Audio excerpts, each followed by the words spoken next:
መንግስት ያልነገረን በአርሲ ኦርቶዶክሳውያን ላይ የወጣ ረቂቅ አዋጅ ይኖር ይሆን እንዴ? ማለትም በአርሲ ላይ በየቀኑ ዳዴ ከሚሉ ህፃናት ባልጋ ላይ እስከዋሉ አዛውንቶች ይታረዳሉ፣ ይረሸናሉ። ይህም እየሆነ ያለው በሃይማኖታቸው ምክንያት ነው። ታዲያ እነኚህ ኢትዮጵያውያን አይደሉም የሚል ህገ መንግስት በረቂቅ ደረጃ ይፋ ያልተነገረ ወጥቶባቸው ይሆን እንዴ? ካሬ ሜትር ማለት በጣም ሰፊ ነው። የአርሲ ዞን ሙስሊሞች ሰፊ ቢሆኑም ሙሉ ለሙሉ ይመጥናል ብለን አንልም። ይሄ ያልተገኘ ያልነበረ እድል ነውና እጃችን የገባውን አልምተን ቀሪውንም ደግሞ እርስ በራሳችን መጣያቁ ግድ ነው። ስለዚህ አማራ አስገብተሃል አሉ። ከዛ አስገብቻለሁኝ፣ ግን ልጁ ሰልሟል። ስለሰለመ ነው በቃ ልጁ ሰልሟል እና ስለሰለመ ቢሆን ያስገባው ነው። ልጁ ግን አልሰለመው፣ እግዚአብሔር ይስጠው ለማዳን ያለው ነው። መጣ፣ አየን፣ ሄደ። ልጁ ከምሽቱ 1 ሰዓት ላይ ሞተ። ጎረቤቴ ወስዶ ልጄን ሬሳውን እዛ ያቀላጠፍኩት እንኳን ባሌን ቤት ዘግቼ በሄጄ መንደር ላይ ያቀላጠፍኩት ልጄ ለዛ እዛም ራሱ እንኳን ሊጨርሱት መጥተዋል። ልጁ ነው አለ ህይወቱን መጥተው ቤት ላይ መጀመሪያ መጥተው ልጁ አለ የለም አሉ፣ ሞቷል አሉ። ግን እነሱ የመጡት ሊጨርሱ ነው። ከዛ ሞቷል ስንለው ጎረቤት የመጣ ይሄ ልጅ ሊጨርሱብሽ ነው፣ ስለዚህ እኔ ቤት አስተኛው አለኝ። ሄድኩኝ፣ ሙስሊም ነው እግዚአብሔር ይስጠው። ሄድኩኝ እሱ ቤት አስተኛ። ቀጥታ መጣው እንደገባኝ ደግሞ ድንጋይ ወረወሩብኝ መስኮት ላይ ማለት ነው። ከዛ በመስኮት ወረወሩብኝ ስለ አይዞሽ እኔን ሳይገሉ እሱን አይገሉትም፣ አይጨርሱትም፣ አይዞሽ አብሽሪ አለኝ። ሄደና አነጋገራቸው። አማራ አስገብተሃል አለው። ከዛ አስገብቻለሁኝ፣ ግን ልጁ ሰልሟል። ስለሰለመ ነው በቃ ልጁ ሰልሟል እና ስለሰለመ ቢሆን ያስገባው ነው። ልጁ ግን አልሰለመው፣ እግዚአብሔር ይስጠው ለማዳን ያለው ነው። ከዛ መጣ፣ መሳሪያ በቃ አስገብተሃል አለው። የለም ፈትሻለሁ መሳሪያ፣ ግን እሱ ግን ሊመታ ነው የመጣው። እግዚአብሔር ብቻ እሱ ግን ከፈጣሪ ተው ብሎት ነው፣ ቅዱስ ጊዮርጊስ በላው ላይ አዞለት ነው፣ ተው ብሎት ነው። መጣ፣ አየን፣ ሄደ። ልጁ ከምሽቱ 1 ሰዓት ላይ ሞተ። መንግስት ያልነገረን በአርሲ ኦርቶዶክሳውያን ላይ የወጣ ረቂቅ አዋጅ ይኖር ይሆን እንዴ? ማለትም በአርሲ ላይ በየቀኑ ዳዴ ከሚሉ ህፃናት ባልጋ ላይ እስከዋሉ አዛውንቶች ይታረዳሉ፣ ይረሸናሉ። ይህም እየሆነ ያለው በሃይማኖታቸው ምክንያት ነው። ታዲያ እነኚህ ኢትዮጵያውያን አይደሉም የሚል ህገ መንግስት በረቂቅ ደረጃ ይፋ ያልተነገረ ወጥቶባቸው ይሆን እንዴ? እንዲያ ካልሆነ ግን ኢትዮጵያውያን ናቸው የሚባሉ ከሆነ እነሱም በአርሲ የሚገኙ ኦርቶዶክሳውያን ጥበቃ ሊደረግላቸው ይባል። እንግዲህ ይህ ጭፍጨፋና እርድ በኦርቶዶክሳውያን ላይ የተካሄደው ለአንዴ ሳይሆን ዓመታት ተቆጠሩ። በሃይማኖታቸው ምክንያት በተኙበት ሌሊት ዘራፊዎች፣ ሽፍቶች እየገቡ ያርዷቸዋል፣ ይረሽኗቸዋል። ሲፈልጉም ወስደው እንደ ከፍት በገንዘብ ይደራደሩባቸዋል። ድርድሩም በትንሽ ገንዘብ ሳይሆን በብዙ ሚሊዮኖች ነው። ገንዘቡን ከተቀበሉ በኋላ አንዳንዶችንም ይረሽኗቸዋል። ይህ እየሆነ ያለው በኦርቶዶክሳውያን ላይ ነው። በተለይም በአርሲ ሽርካ አካባቢዎች በደንባባ፣ ጠሬታ፣ ኬላ፣ ጉና እንደዚህ አካባቢዎች ላይ ተደጋጋሚ ሰቆቃ ገበሬው እያሳለፈ ይገኛል። መንግስት መግለጫም ሊያወጣ ፍላጎት የለውም። እንደዚህ አይነት ነገሮችም እያየን አይደለም። ዓመታት ተቆጥረዋል። ሁሌ የሚያሳልፉት በእንደዚህ አይነት ሰቆቃ ውስጥ ነው ህዝቡ። እንግዲህ ህፃናት ሮጠው ማምለጥ ማይችሉ በዳዴ ላይ ያሉ ናቸው የሚታረዱት። አዛውንቶች ሸሽተው መደበቅ የማይችሉ ታመው ባልጋ ላይ እንኳን ያሉት እየተረሸኑ እንደ በግም እየታረዱ ነው።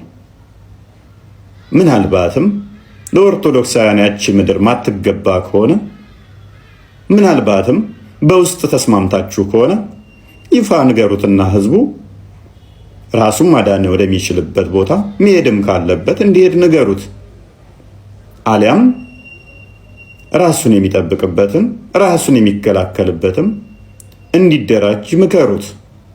ካቅማችሁ በላይ ከሆነ መንግስት አካላት፣ ካልሆነ ግን ላትጠብቁት ላታድኑት እናንተን ተስፋ እያደረገ ቀን በቀን ልጆቹን እያጣ ልጆችም አባታቸውን እያጡ ወላጆችም ዳዴ የሚል ሕፃን ልጆቻቸው እየታረዱ በሰቆቃ ቀናትን ወልደው ወራትን ጸንሰው ዓመታትን ወለዱ፣ ምንም መፍትሄ ሳታመጡ። ስለዚህ እባካችሁ ወይም መፍትሄ ስጧቸው። መፍትሄ ማሰጡት ሆነ ደግሞ በውስጥ የተስማማችሁት ካለ ኦርቶዶክሳውያንን የማጽዳት ካርሲ እቅድ ካላችሁ በይፋ ንገሩትና ራሱን ለማዳን ወደሚችልበት አካባቢ እንዲሄድ ንገሩት። ካልሆነ ግን ጠብቁት። ህዝቡ እያለቀ ነው። ውድ ኦርቶዶክሳውያን ለወንድሞቻችሁ ድምፅ በመሆን አጋርነታችሁን አሳዩአቸው። ሰላም ክርስቶስ ከነሱ ጋር ይሁን። አራጆች ደግሞ በማረድ በተለይም ጽንፈኛው የዋቢያ ክንፍ በዛ አካባቢ ስላለ 72 ሴቶችን በገነት አገኛለሁ ብሎ ለሃጩን የሚያዘረበርብ አንገት ላይ ክር ሲያይ ይሄንን አንገት በበጠስኩት የሚለው ጽንፈኛው የዋቢያ ክንፍ ይሄን በማድረጋችሁ ገነት እንደማገቡ ጋነም እንደምገቡ ልናሳውቃችሁ እንወዳለን። ኖረንም የክርስቶስ ነን፣ ሞተንም የክርስቶስ ነን። ስለዚህ ከላይ እስከታይ ድረስ መንግስት ከላይ ድምፅ ያፈናል። አባቶች ከላይ ዝምታ መርጠዋል። በመሃል ኦርቶዶክሳውያን ቀን በቀን እንደ ጧፍ እንደ ሻማ እየበሩ እየቀለጡ ነው ማለት ነው። ይሄ ብዙ የሚያስኬድ አይደለም። የጊዜ ጉዳይ ነው። ነገሮች ይገለበጣሉ፣ ነገሮች ይቀየራሉ። ነገር ግን ጠላታችንን እና ወዳጃችንን መለየት ለሰይጣን ተገዢ የሆኑ አካላት ነጋ ጠባ እየመጡ ለሚያርዱን ቢላ ማቀበል በራሱ ማቆም አንድ ጤናማ ነው። ቢላቸው መንጠቅ እንኳን ባንችል የተሳለ ቢላ ለነሱ መስጠት፣ ይሄንን መከልከል በራሱ ጤናማ ነው። አሁን አብዛኛውን ጊዜ ለአራጆቻችን የሚያጨበጭቡ ለአራጆቻችን የሚያሸረግዱ አካላቶችም ስላሉ ማለት ነው። ይሄንን መነጠል፣ ይሄንን ማወቅ፣ ምንድን ነው እያደረግን ያለ ነው የሚለውን መገንዘብ ጤናማ ስለሆነ ስለዚህ ማንኛችንም ሟች ነን። ማንኛችንም ከሞት ምንቀርበት ነገር የለም። የተለየ ነፍስ የለንም። ኤኒዌይስ የተለየ ነፍስ የለንም። የተለየ የኛ የሚያጓጓ የሚያስደንቅ የሚያስገርም የሚያስፈራ ከሌላው የተለየ ምንም የለንም። አይናችን እያየ ግን እናት አባቶች ሲታረዱ ዝምታን መምረጥ ጤናማ አይደለም። እነሱ እየየ የሚሉት እያያችሁት አይደለ? ሰሞኑን አንድ ድንጋይ አትስገዱ ተባልነ ተብሎ 2 ወር 3 ወር የሚያለቅሱት ለምን ይመስሏችኋል? የሆነን አካል የማጽዳት ስራ ሊሰሩ ሲያስቡ ነው። ይህን ገዳያችንን ገዳይ ብለ መጥራት ጤናማ ነው። ገዳይን ገዳይ ብሎ መጥራት ትክክልም ነው። አራጅን አራጅ ብሎ መጥራት ትክክልም ነው። አርሲ ላይ የመረጠው ኦርቶዶክሳውያንን በመስቀላቸው ምክንያት የሚያርደው ቤተክርስቲያንን የሚያቃጥለው ኦርቶዶክስ አይደለም። ስለዚህ በተጠናና በተሰላ መልኩ እየተሰራበት ያለ ዲሞግራፊውን የመቀየር የማጽዳት ከዛ በኋላ ካጸዱት በኋላ ቦታውን ለትልልቅ ለመስጊድና ተቋማት ለሙስሊሞች ነው እየተሰጠ ያለው። አርሲ ጥጆ አካባቢ ላይ ባለፈው የተሰጠውን የዋብያው የመጅሊሱ መሪ ሄዶ ሲቀበል አይታችኋል። እዛ አካባቢ ላይ ኦርቶዶክሳውያንን አርደው እና ገለው ከጨረሷቸው በኋላ የዩኒቨርሲቲ መገንቢያ ነው ምናምን ብለው ቦታውን ሰጧቸው ማለት ነው ለዋብያው ክንፍ። አራጆቻችንን ማወቅ ጤናማ ነው። ራሳችንን መከላከል ደግሞ በጣም የተሻለ ነው። ማልቀስ ብዙም ውጤታማ አያደርግም። ክፍፍል ልዩነታችንን ራሳችንን የሚያስበላን ነው። አንድነት ህብረት ወሳኝ ነው ብዬ አምናለሁ። አንተ እንዲህ ነህ አንተ እንዲያ ነህ የሚለውን እንተውና አንዲት የሚያስተሳስረን ኦርቶዶክሳዊ ክርስትናዊ የሆነ እምነት አለን። ያ ክርስትናው ሊይዘን ሊያስረን ይገባል። ማለት የትኛውም ከዚህ የተሻለ ገመድ ሊኖር አይችልም። ለአንድ ድንበር በተጣላን ቁጥር የኛው ድንበር የኔ ነው የኛው ድንበር አንተ ነው እየተባባልን በተገዳደልን ቁጥር እኛ ካለቅን በኋላ መሬቱ ለኛ ምን ይጠቅመናል? መቀበሪያ ከመሆን ውጪ። ስለዚህ ቀረቷችንም ፉከራችንም መፈክሮቻችንም ሊቃኙ ይገባል ብዬ አምናለሁ። ቅድሚያ ሰው መሽተት አለባቸው። ፉከራችን መሬቱ የኔ ነው መሬቱ ያንተ ነው ከሚለው ቀድሞ ሰው እንሽተት። ክርስትናው ያስተሳስረን። የትኛውም ቦታ ላይ ይሁን አርሲም ይሁን ባህር ዳርም ይሁን መቀሌም ይሁን አፋርም ይሁን ክርስቲያን ወንድሜ ሲነካ ሲመታ ያ ቦታው የሱ ነው የኔ ነው ሊነካ ይገባም የሚለውን አይዲዮሎጂ ልንይዝ ይገባል ማለት ነው። ስለዚህ እዚህ ላይ ሜቢ ወደፊት በደንብ እንትን እንለዋለን እንሄድበታለን የምናነሳው ይሆናል ማለት ነው። ኤኒዌይስ ግን አራጆቻችሁን ቢላ አትግዙላቸው። በተቻላችሁ መጠን ለአራጆቻችሁ ቢላ አታቀብሏቸው። አብዛኞቻችን የመንግስት ባለስልጣናትን እናውቃቸዋለን። ከኛው ነው የወጡታ። ቤተሰብ ይኖረናል፣ ዘመድ ይኖረናል፣ ዘመድ ባይኖረን ጓደኛ ይኖረናል። የመንግስት አካላት በአቅራቢያችን የምናውቃቸዋለን። ስለዚህ አትሊስት ትክክል አይደለም እየሰራችሁ ያላችሁት የሚለውን ደጋግሞ አጽንኦት ሰጥቶ መናገር፣ ስማቸውን እየጠሩ ሼም ማድረግ እነኝን አካላቶች መለጠፍ። በዚህ አካባቢ ላይ የሚያስገድሉት እነከሌ ናቸው። አስገዳዮቹን ስማቸውን እየለጠፉ ለትውልድ ማስቀመጥ፣ ገዳይ አራጅ የሆኑ አካላቶችን እስከነ እንትናቸው መረጃዎቻቸው ማለትም ገዳይነታቸውን ገዳይ ከሆኑ እዛ አካባቢ ላይ አመራር የሚሰጡትን መለጠፍ። የትኛውን ቦታ ላይ ነፃነት አግኝተው እነሱም ነገ በውስጥ የሚያደርጉት በአደባባይ አይታወቅም ብለው እንዳይንቀሳቀሱ የማድረግ ስራ ይሰራል። እንዲሰራ ማድረግ ግድ ይላል ማለት ነው። አባቶች ተናገሩ አልተናገሩ ያው ብዙም እንትን የሚል አያስፈልግም። እኛው ለውጥ ማምጣት እንችላለን። አባቶች ቢናገሩ ጤናማ ነው። ብዙ አማራጮች ነበራቸው። ለእህት አብያተ ክርስቲያናት ደብዳቤዎች መጻፍ ይችላሉ። እነዚህ ድምፅ መሆን ባይችሉ እንኳን ለተለያዩ አብያተ ክርስቲያናት ደብዳቤ እንጽፉና መግለጫ እንዲያወጡ የተለያዩ ለምሳሌ የህንድ፣ የግብፅ፣ ሌሎች ቤተክርስቲያናት የአርመን ቤተክርስቲያኖች ይሄንን ኦፊሻል የሆነ ኦርቶዶክሳውያን በሃይማኖታቸው ምክንያት የዘር ጭፍጨፋ እየተፈጸመባቸው የሃይማኖት ጭፍጨፋ እየተፈጸመባቸው እንዳለ በዓለም ላይ እንዲያሰራጩት የማድረግ ስራ እንዲሰሩ አባቶችን መጠየቅ ይቻላል። ግን ስንጠይቅ ደግሞ ጥበብ በተሞላበት ብቻ ሳይሆን ደግሞ በማዳግም መልኩ ከተሰራ በማዳግም መልኩ ዝም ብለን እየጀመርን ምንተወው ሳይሆን መሬት የወረደ ስራ መሰራት አለበት ማለት ነው። ስለዚህ እግሬ እየተበላ ጭንቅላቴን አልነካውምና ዝም ብዬ ልታገስ የሚል ነገር አያስኬድም ማለት ነው። መሞት ካለብን እስከ ደም ጠብታ ድረስ ይህን አካሂድ ይህንን አራጆቻችንን ለአንዴና ለመጨረሻ ማቆም ካለባቸው ያቆማሉ። አሊያም ደግሞ ገዳዮቻችን እነማን እንደሆኑ በደንብ እኛው አውቀናቸው እኛ እንድናስቆማቸው የማድረግ ስራ መሰራት አለበት። መንግስት ማስቆም ማይችል ከሆነ አትሊስት ህዝቡ ማወቅ አለበት። ከዛ ወዲያ ወይ ራሱን ይከላከላል ወይ ሪሎኬት ማድረግ ካለበት ሪሎኬት ያደርጋል ማለት ነው። የሆነ ሰዓት ላይ የሆነ ቦታ ላይ ታጸዳና ከዛ በኋላ ኦርቶዶክሳውያንን ሼም አድርገህ ትኖራለህ የሚለው ነገር አያስኬድም።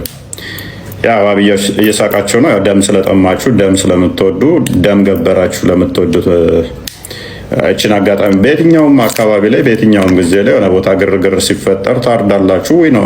እኛ ለእኔ አሁን ፐርሰናሊ ብነግረኝ የዋብያን አካሄድ አውቀዋለሁ። ዋብያ ምን ያህል ገዳይና አራጅ እንደሆነ ስለማውቀው ማለት ነው። የትኛውንም አጋጣሚ የትኛውንም ሁኔታ አድቫንቴጅ ካገኘ ኦርቶዶክሳውያንን እንደሚያርድ አውቃለሁ። ኦርቶዶክሳውያንን ብቻ ሳይሆን አባሾቹን እያረዳችኋቸው ስለሆነ አባሾቹ ድምፅ እንደውም ስለማውጣ ነው። ሱፊዎቹን እያጸዳችኋቸው ከመስጊድም ከተለያየ ቦታ ላይ እያጸዳችኋቸው ነው፣ እያረዳችኋቸው ነው። የእነሱ ዚስማች ድምፅ የሚሆናቸው ስለሌለ ነው። እነሱ የራሳቸውን ችለው ድምፅ ማለት ይችላሉ። ግን ምንድነው ሲሆን አካባቢ ላይ 50-60 ኦርቶዶክሳውያን ከገደልክ በኋላ እዛ አንድ ሱፊ ትገድልና አንድ የአባሽን እንትን ትገልና ኦርቶዶክሳውያን ገደሉ ብለህ ልታካክስ ትሞክራለህ።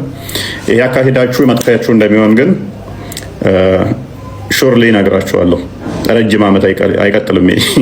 ስጠፉ ግን አጠፋፋችሁ ለታሪክ እንዳትታወሱ ሆናችሁ ነው። እመኑኝ፣ ለታሪክ በማትታወሱበት ደረጃ ትጠፋታላችሁ ማለት ነው።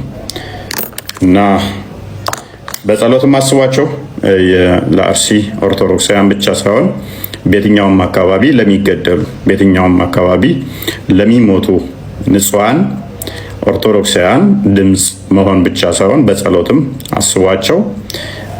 ከዚህ በተጨማሪ ኦርቶዶክሳውያን ብቻ ስለሆኑ ሳይሆን ማንኛውም የሰው ልጅ ሆነው ከቤታቸው መውጣት እንደልባቸው ያልቻሉ ለሚታፈኑ፣ ለሚደፈሩ ልታዝኑ ይገባል። ጸሎትም ልታደርጉላቸው። ከእንደዚህ አይነት ሴጣናዊ እሳቤ ይህንን ከሚሰሩ ማንም ይስራው፣ መቼም ይሰራ፣ በማንም ይሰራ፣ ይሄ አጋንንታዊ ስራ ነው። የሰውን ልጅ ነፍስ ማጥፋት ጤናማ አይደለም። ስለዚህ ለእነኚህ ሁሉ ጸሎትም ልታደርጉ ይገባል። መንፈሱ የሚጫወትባቸው ስለሆነ ማለት ነው። እና ሜይ ቢ ቀጣይ እናየዋለን። ዛሬ አርሲ ውስጥ የምትገኙ ክርስቲያኖች ተራችሁ ሳይመጣ በፊት ነገ ዛሬ ሳትሉ ብትደራጁ ነው የሚሻላችሁ።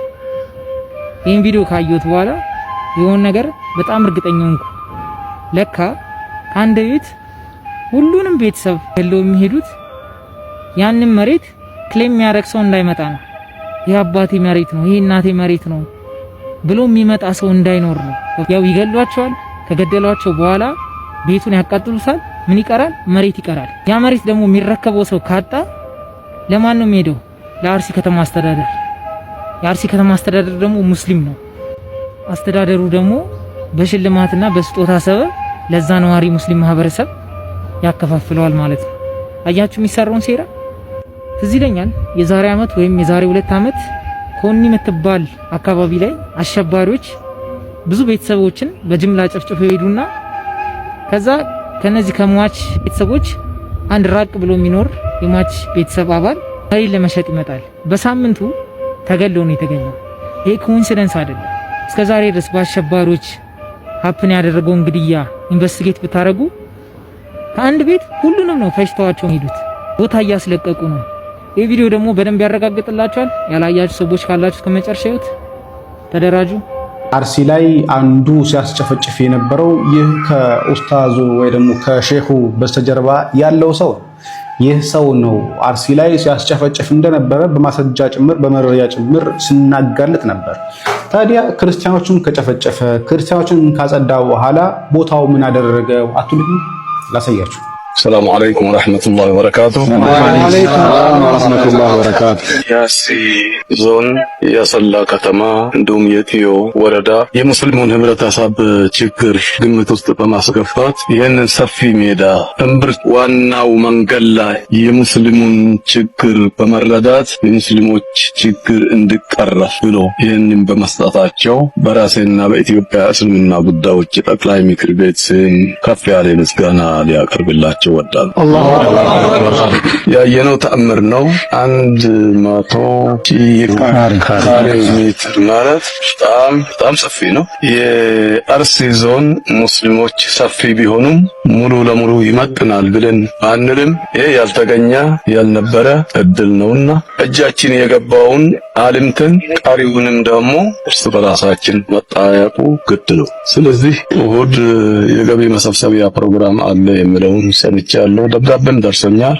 በዚህ አጋጣሚ ሁሉም ድምጻችን የሚሰሙ ወገኖች ሙስሊሞች ብቻ ሳይሆኑ ወገኖች ሁሉ በዛ ቀን እንዲሳተፉ በዚህ አጋጣሚ መልእክቴን ለማስተላለፍ ወዳለሁኝና ይህንን ፕሮጀክት ለማልማት ሁላችንን በያለንበት ተግተን መጅልሳችን ጎን እንድትቆሙና የተባለው ትምህርት ቤት ነው፣ መስጂድ ነው፣ ኮሌጅ ነው፣ ግን ከዛ በላይ ከፍ ማለት አለበት። እኔን የሚሰሙኝ ሆነ የሚመለከቱኝ ካሉበት ሙስሊሞች ብሔር፣ ቋንቋ ሳንለይ ይህን የመሰለ ወርቃማ ሜዳ መንግስታችን ስለግሰን ለሙስሊሞች ብሎ ይህንን ስጦታ ሲያበረክት መሬቱን ብቻ አበርክቶ ወደ ኋላ የተመለሰ መንግስት አይደለም። ሰምተናል። የመሬት ክፍያ እንዳለው ካሳ እንዳለው ሰምተናል። የዚህን ካሳ ግማሹን እኔ እችላለሁ ብሎ የተከበረ ካንትባችን ያሰላ ካንትባ ቃል እንደገቡ ሁሉ ሰምቻለሁ። ያሰላ ካንትባ ብቻ ሳይሆን በጎ አድራጊዎች ባሉበት፣ ነጋዴዎቻችን በያሉበት፣ ልማት ወዳጆች እና ወዳጆች በያሉበት ይህንኑ በመስማትና በመረዳት እጃቸውን ወደዚህ እንዲዘረጉ በዚህ አጋጣሚ አደራ ለማለት ወዳለሁ። አመሰግናለሁ። ስለዚህ ምን ያደረጓቸው? ክርስቲያኖችን አጸዱ። ክርስቲያኖችን ከዛ አካባቢ በየዕለቱ ይጨፈጭፋሉ፣ ያርቃሉ። ያንን ቦታ ካጸዱት በኋላ ለሙስሊሙ ኡማ ደግሞ ይህንን መሬት ያስረክባሉ። እየተደረገ ያለው ነገር ይሄ ነው። እነኚህ ናቸው እንግዲህ እኩልነት ብለው የሚናገሩት እነኚህ ናቸው። በሌላ ጎን በዚሁ መንግስት በዚሁ ሰው ያስጨፈጭፋሉ። በሱ መሪነት በሱ ትእዛዝ ሰጭነት ይጨፈጨፋል ክርስቲያኑ። ከተጨፈጨፈ ያንን ቦታ ከክርስቲያን ጽዱ ማህበር ካደረገ በኋላ የዋሃቢያ የሙስሊሙ ቲም መጥቶ ደግሞ ቦታው ይረከባል። እየሆነ ያለው ነገር ይሄ ነው። እነኚህ ናቸው እንግዲህ ስለ እኩልነት ስለ መቻቻል የሚሰብኩት። መቻቻል የሚለው ቃል በራሱ በነገራችን ላይ በጣም አስቸጋሪ ነው ለነሱ። ኢትዮጵያ ውስጥ ኦርቶዶክሳውያኖች በማንነታቸው ላይ ያነጣጠረ የዘር ፍጅት ሰለባ ሆነዋል። አዎ ተጨፍጭፈዋል፣ ታርደዋል፣ ተሰቅለዋል፣ ተቃጥለዋል። ይህ ደግሞ ፋሽስት ጣሊያን እንኳን በኢትዮጵያውያን ላይ ያልፈጸመው ድርጊት ሆኖ ተመዝግቧል። ፍጹም ኢሰብአዊና ሰቅጣጭ የሆነ ታሪካዊ ድርጊት በተለይ በአርሲ አርባ ጉጉ በደኖና ሸካ እንዲሁም በምዕራብ ሐረርጌ አሰቦት ባሌማ አካባቢ ይኸው ድርጊት ተፈጽሟል። ከ15,000 በላይ ኦርቶዶክሳውያን ሞተዋል። በሁለት ቀን ብቻ 6,000 ቤቶች ተቃጥለዋል። ከነነፍሳቸው እጆቻቸው ፊትና ኋላ ተጠፍረው በገደል ተጥለዋል። ኢትዮጵያውያኖቹን ኦርቶዶክሳውያኖቹን አስክሬናቸውን ለመልቀም ሳምንታት ፈጅቷል።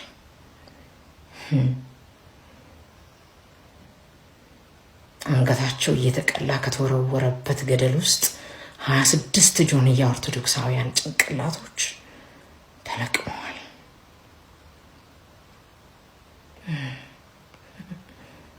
ምን ያስለቅሳችኋል? ለምን ቪክቲም ትጫወታላችሁ?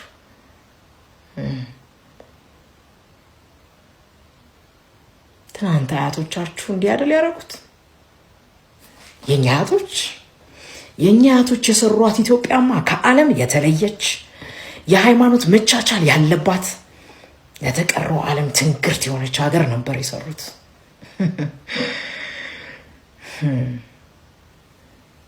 እንሂድ ኢራን፣ ኢራቅ፣ ሳውዲ አረቢያ። እኔ የምለው እስከ ትናንትና 19ኛው ክፍለ ዘመን ድረስ የሃይማኖት መቻቻል ነበረ። እንኳን ማይኖሪቲ ሆነህ ማጆሪቲን ብትሆን አትኖርም ነበር። አገራችን ውስጥም አሳይተውናል። ምኒልክ ወደ ሀረር ከመሄዳቸው ቀደም ብለው ይገዟቸው የነበሩት የእስላሚክ ሱልጣኔቶች ቤተክርስቲያናቶችን በሙሉ አውድመዋል። አዎ የሃይማኖት ቶለራንስ አልነበራቸው። እንኳን የሆኑ ምስራቅ ዘይላም መቋደሾም ቤተክርስቲያን ነበረ እና ወዲህ ሰሜን ልውሰድህ። የመጀመሪያው መስጂድ እኮ ትግራይ ነው ያለው። ሌላም አለ። የእኛ አያቶች ይህን ነው የሰሩት። የፈረደባቸው አፄ ዮሐንስ አሉ። እኔ የምለው አንድ ንጉስ አንድ በደል ሲያደርስ እንደ ግለሰብ ወይም እንደ ሀገር በሰዓቱ በነበረው ፖለቲካ ይመዘናል እንጂ ቤተክርስቲያኗ ምን ታድርጋችሁ? እኔ የምለው የኢትዮጵያ ኦርቶዶክስ ተዋህዶ ቤተክርስቲያን ሊቃውንት በወቅቱ የጻፉትን አንብባችሁታል? አይታችሁታል? ኖ ይሄን አይነግሯችሁም። ለምን ብለው የፋሽስት ልጆች የበጣጣሽ የሀገር ከፋፋይ ልጆች ይህን አይነግሯችሁም፣ በፍጹም አይነግሯችሁም እንጂማ ንጉሥ ሆይ እኛ ወደ ክርስትና እንዲመጡ የምንፈልገው ወደውና ፈቅደው እንጂ በመግደልና በግዳጅ አይደለም ይተው ብለዋል። ግን እናንተ ገላችሁን የለ እየተባለ ይነገራል። ልክ ነው። እውነቱን ስለማንናገር እውነቱን ስለማናቅ አንገታችን እንደፋለን እውነት የሚያደርጉ እየመሰለን። ይህን ሲያወራችሁ አጼ ፋሲል አዲስ ዓለም የሚባል ክፍለ ከተማ መስርተው ነበር ለሙስሊሞች ብቻ በነፃነት እምነታቸውን እንዲያካሂዱ። ገና ስላልተለመደ የጎሪጥ እንዳይተያዩ ጥፋት ጠፍቶ ለፍርድ ሸንጎ ሲቀመጡ ለሙስሊም አድልተው ክርስቲያኑን ጥፋተኛ ነው ብለው ሙስሊሙ ካሳ እንዲክሱሉ አድርገዋል። ይህን ግን አይነግሯችሁም በጭራሽ። የገንጣይ አስገንጣይ ልጆች ይህን አይነግሯችሁም። አንድ የሚያደርገንን ታሪክ ለምን ይነግሩናል? የሚያጣላንን የሚያጋድለንን ሀገር የሚለያየውን ዓላማቸው አላለቅም። ደጃዝማች ወልደ ሰማያት በመጽሐፋቸው እንዳሉት ነው። በአፄ ሲሲኒዮስ የጀመርነው ስራ ዛሬ በምናስተምራቸው ተማሪዎቻችን ፍሬ እያፈራ ይመስላል አይደለም ያሉት? አዎ አፄ ዮሐንስ ይሄኛውን ሲነግሩን የካቶሊኮችን አፍንጫ ፎንነዋል፣ ምላስ ቆርጠዋል ብለው ግን አይነግሯችሁም። ለሌላ ቅስቀሳ ይፈልጉታል። ኢትዮጵያዊውን ንጉስ የአንድ ጎጥ ንጉስ አድርገው ለሌላ መቀስቀሻ ስለሚፈልጉት ይሄን አይነግሯችሁ። አይጠቅምማ፣ አይጠቅምም። ደቂቀ እስጢፋኖስን ለምን እንደሚጠቀሙት ታውቁ የለም? ተሐድሶ ፕሮቴስታንቲዝምና ወያኔ እኩል ሲጠቀሙበት አይደንቃችሁ? ይሄኛውን ግን አይነግሯችሁም። ዶክተር ደጃሳ አበበ የታሪክ ምሁሩ ከኦሮሞ ብሔረሰብ የተገኙት ከላይ የነገርኳቸውን 15,000 በላይ ህዝቦች እንዴት እንደሞቱ እንዴት እንደታረዱ ጭንቅላታቸው እንዴት እንደተቆረጠ በገደል እንዴት እንደተጣሉ ኦርቶዶክሳውያኖች እንዴት እንደተሰቃዩ ጽፈዋል። የእርሳቸውን መረጃ ነው ያካፈልኳችሁ። እሳቸው ብቻ አይደሉም። በወቅቱ ኢሰማጎ ይባል የነበረው የኢትዮጵያ ሰብአዊ መብት ጉባኤ በፕሮፌሰር መስፍን ወልደ ማርያም ይመራ ነበረ። እነርሱም ወደ 20,000 የሚጠጉ ስሞችን እያንዳንዱን ቤት ከአርሲ ጀምሮ ጉዳዩ የተፈጸመባቸውን የኦሮሚያ ወረዳዎችና ዞኖች ሳይቀር ወርደው በር እያንኳኩ የሟቾችን ስም ጽፈዋል። የተበዳዮችን ስም ዝርዝር አውጥተው አትመዋል። አሟሟታቸውን እኔ እዚህ ለእናንተ ዛሬ የማልነግራችሁን አሟሟታቸውን አሳትመውታል። ሄዳችሁ አንብቡት። አርሲ ውስጥ የኦርቶዶክሳውያን ሞት በማንነት ሰዎችን መግደል ዛሬ የተጀመረ አይደለም። ይኸው ዛሬም ድረስ ቀጥሏል። ያኔም አጃንስ ፍራንስ ፕሬስ እና ቢቢሲ ለተቀረው ዓለም ከማስረጃ ጋር አስደግፈው ይፋ ሲያደርጉት ወያኔ ግን ትንፍሽ አላለችም። ሚዲያዎቿም ተለጉመው ነበር። አጣሪ ኮሚቴ እንኳን እንላክ ቢሉ በፍጹም አሉ። ነገር ግን የኦነግ ማዕከላዊ ኮሚቴ 500 ሰዎች በ2 ቀናቶች ውስጥ ወረዳዎች ውስጥ መሞታቸውን አምነው ጋዜጣዊ መግለጫ ሰጥተው ነበር። ዛሬም ሚዲያዎቻችን እንደተለጎሙ ናቸው። የኦርቶዶክሳውያን ሞት በማንነት ተለይቶ የሚደረግ ድርጊት አያወግዙም፣ አይነግሩንም። ዛሬም ቀጥሏል። የኦርቶዶክሳውያን ሞት ዛሬም እንደዋዛ ቀጥሏል። ጽድቅ ነው፣ በማንነታቸው ነው የሞቱት፣ ሰማዕት ሆነዋል እያለ መመኑ ደግሞ ያጨበጭባል። አይሆንም። እንዲህ እያላችሁ ሰው አታስፈጁ። ቤተ ክርስቲያኗ ዝም ብላለች። ምን ይደረግ? የቷ ቤተ ክርስቲያን? እኔ የምለው ሂዱ የወያኔን መጽሐፍቶች አንብቡ። እና አረጋዊ በርሄ እኮ በግልጽ ነግረዋቸዋል። እነ አባ እንትና፣ እነ ጳጳስ እንትና፣ እነ ገሌ፣ እነ ቄሱ፣ እነ ካህኑ ከሌ እየተባለ እንዴት እንደተሰገሰገባት እኮ ነግረዋቸዋል። ለምንድን ነው የነገሯችሁን የማታምኑት? ስሙ ያሉት ጥቂት ጥሩ አባቶቻችንም ደክመዋል፣ አረጁ። ሌሎቹም ዛሬ ማይናችሁ እያየ ከቤተ ክርስቲያኒቷ ሕግጋት ውጭ አማኒዎችና ቅልጥ ያሉ ዓለማውያኖች ሲሾሙ የት ነበራችሁ? ጽንፈኞች አሁን እርቃናቸው ወጥተዋል፣ ታይተዋል አይደለም? አዎ። ግን አሁን እንዳናያቸው እኛን ለብሰው ነው በመካከላችን ያሉት። በቃ ሊባል ይገባል።